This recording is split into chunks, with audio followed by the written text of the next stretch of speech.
NHL players who got caught cheating. Hockey players and stories that make headlines are not well known to the general public. There haven't been many confrontations on the ice, or off it for that matter, considering how much violence is permitted in the sport. In actuality, there have been numerous instances. Others have been terrible, and a few more have just been downright stunning. Some have been significant in the development of society.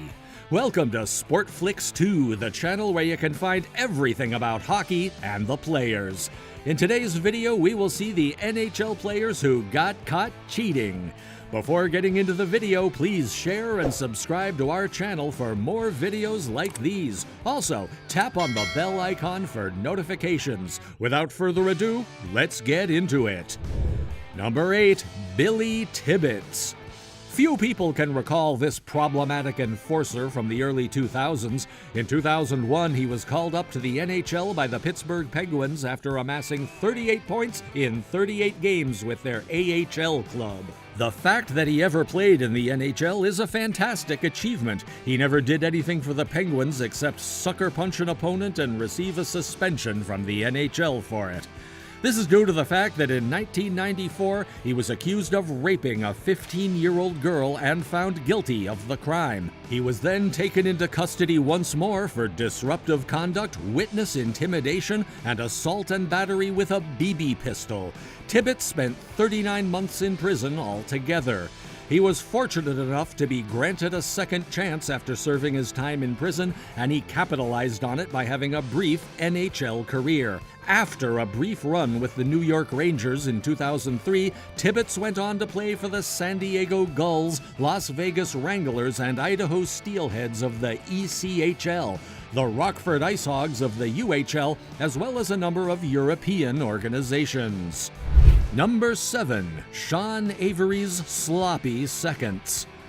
Avery has a lengthy history of making contentious comments that have stirred up controversy throughout his career, as well as for his impatience on the ice. The incident that stands out the most was the day he took a shot at Dion Phaneuf of Calgary while playing for the Dallas Stars, and the fact that he was dating Elisha Cuthbert, his ex-girlfriend.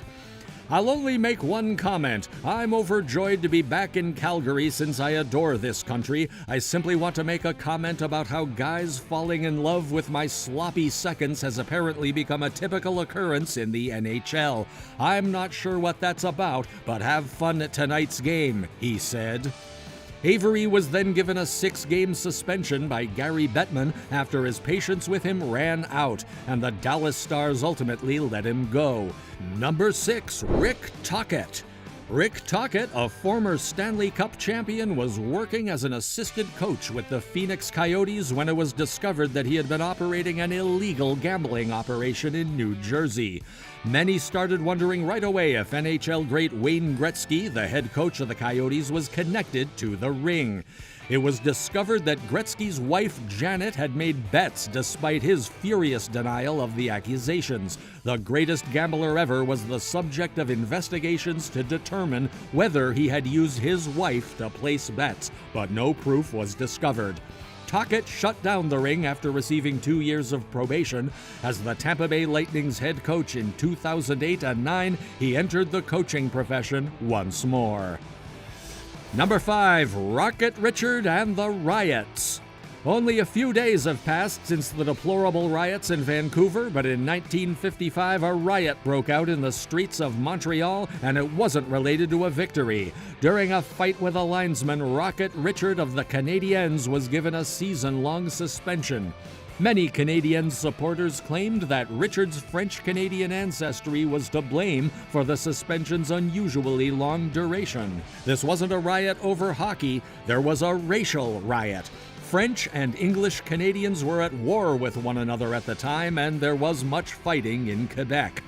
Before we move on, for more interesting content like this, make sure to subscribe to our channel, hit the bell icon to receive notifications whenever a new video is posted.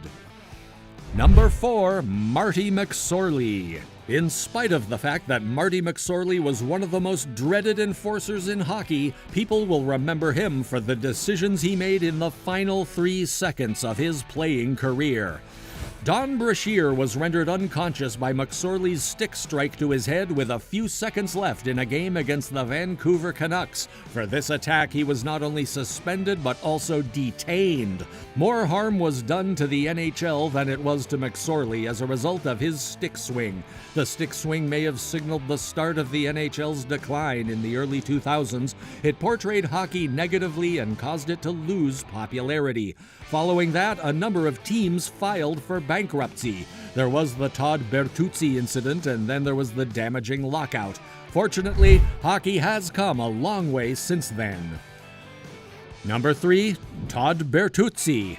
Steve Moore slammed his face into the ice. It should be mentioned that during their previous encounter, Steve Moore struck Marcus Naslund in the head with a blow that is now considered to be illegal. Similar to the Mike Danton. This incident may rank among the strangest and most unsettling in hockey history, and it serves as a prime illustration of how seriously junior hockey head coaches and agents need to be scrutinized in the hockey world. In his junior year, Mike Danton was a rising star. Sadly, he was representing David Frost, who exercised compulsive control over Danton's life and ultimately caused him to grow apart from his family. Danton's original last name was Jefferson, but he changed it so he could formally cut ties with his family. He agreed to do this after being persuaded by Frost, but everything started to go south. After the 2003 and 4 postseason, it was discovered that Danton was attempting to hire a hitman to kill David Frost, and he was detained. Danton now contends that he intended to kill Frost. Instead, he claims that because he suffered maltreatment as a child, he was attempting to murder his father, Steve Jefferson. Number 1, Sheldon Kennedy. This is a tragic account of a junior hockey coach sexually abusing one of his players, leaving him traumatized, cutting short his career, and dealing with issues in life that a person with a typical junior hockey coach would never have to. Coach Graham James was in charge. The player was Sheldon Kennedy. Kennedy was repeatedly sexually assaulted by James while playing junior hockey, but Kennedy never spoke out because of his fear. Throughout his time in the juniors, Kennedy was under James' direction. For 350 sexual attacks on Kennedy and another player who shall remain nameless, James was put behind bars. The reason it is ranked here is that the trauma tragically caused Kennedy's career to be cut short. Graham James, who is currently living in Guadalajara, Mexico, was the subject of multiple further allegations of sexual assault and molestation while he was living in Canada. Kennedy should be applauded for having the guts to speak out against James. Although few people are aware of him, this is a heartbreaking and genuine account of how a young child's dream may be crushed by insane people like James, who should be jailed permanently. That's all for today. If you liked this video, please give us a thumbs up. Make sure to subscribe to our channel and hit the bell icon to receive notifications. Also, express your valuable thoughts in the comments section below. Until then, bye! Also, spend some time watching other videos on the channel.